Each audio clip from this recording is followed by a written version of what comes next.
ભક્તો રામાયણમાં એક અદ્ભુત પ્રસંગ લખાયો. કહી દઉં જય સ્વામિનારાયણ? કહી દઉં? જો આમ કહી દઉં? બહુ સરસ પ્રસંગ.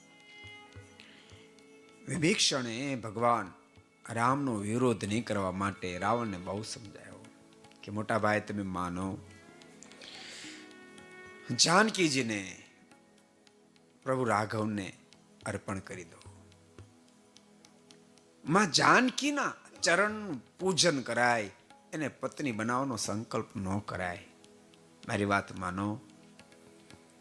વાત માનશો તો ક્ષેમ કુશળ રહેશો, બાકી પ્રભુ રાઘવ કોઈ સામાન્ય માણસ નથી.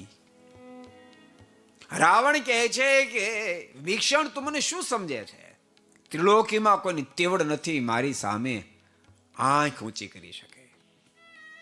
દેવતાઓ મારાથી કાંપે છે.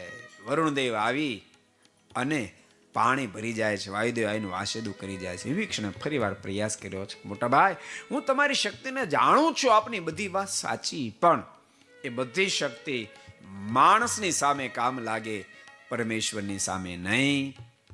રામ તો સ્વયં પરમેશ્વર છે. માટે માનો નહીં તો વંશ સહિત નિકંદન નીકળી જશે. આ શબ્દ સાંભળતાની સાથે ક્રોધાયમાન બનેલા રાવણે લાત મારી, મારો ભાઈ થઈને દુશ્મનના વખાણ કરશે માટે વેતો થાય થી.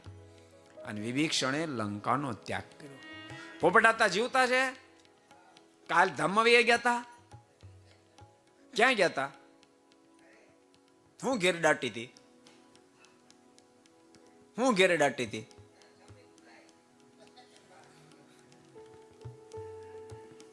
હવે પાછું દૂર રહેવા એ ગયા ને.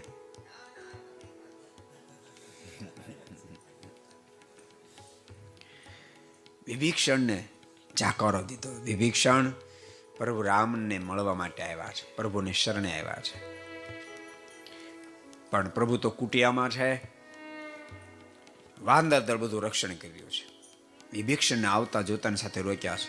અય ભાઈ કોણ છો? કઈ બસ જાવું છું? વિભીષણે કહ્યું છે કે હું રાવણનો ભાઈ છું, મારું નામ વિભીષણ છે, રામને મળવા માટે આવ્યો. પણ હું રાવણનો ભાઈ છું શબ્દ સાંભળતાની સાથે બધા પોતપોતાના શસ્ત્રો તૈયાર કરે, મારી નાખો અને ભાંગી નાખો. વિભીષણે કીધું પણ હું તો રામનો ભક્ત છું. ઓલા બધા વાંદર દળ રીછો બધા કહે કે રાવણનો ભાઈ વળી ભગવાનનો ભગત હોતા હશે. તો સાચું કહું છું, રામનો ભક્ત છું, પ્રભુને મળવા માટે આવ્યો છું. વાંદર દળે કીધું જવા ન દેવાય, પણ કોઈકને દયા એને કીધું પ્રભુને પૂછીએ તો ખરા, વાત તો કરીએ. અને પ્રભુ રામની પાસે આવીને કહ્યું છે, કૃપાનાથ, બાર રાવણનો ભાઈ આવ્યો છે અને આપને મળવા માંગે છે ને પાછો વળી મળો એમ કહે છે કે હું તમારો ભગત છું, રામનો ભગત છું. તો કૃપાનાથને આવવા દઈએ? પ્રભુ રાઘવ કીધું તો આવવા દો ને. અરે પણ કૃપાનાથ રાવણનો ભાઈ છે, એને અહીંયા આવવા દેવાય? ન આવવા દેવાય. અમને વિશ્વાસ નથી બેસતો. ત્યારે પ્રભુ રાઘવ કીધું તો એક કામ કરો, એને સોગંદ પહેલા ખવડાવો પછી આવવા દો.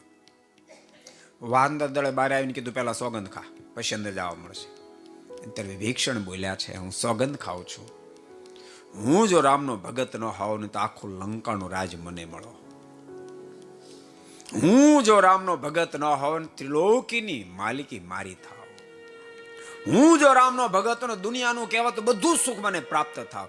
બોલ્યા બધા કે આ સોગંદ ખાય છે કે વર માગે છે?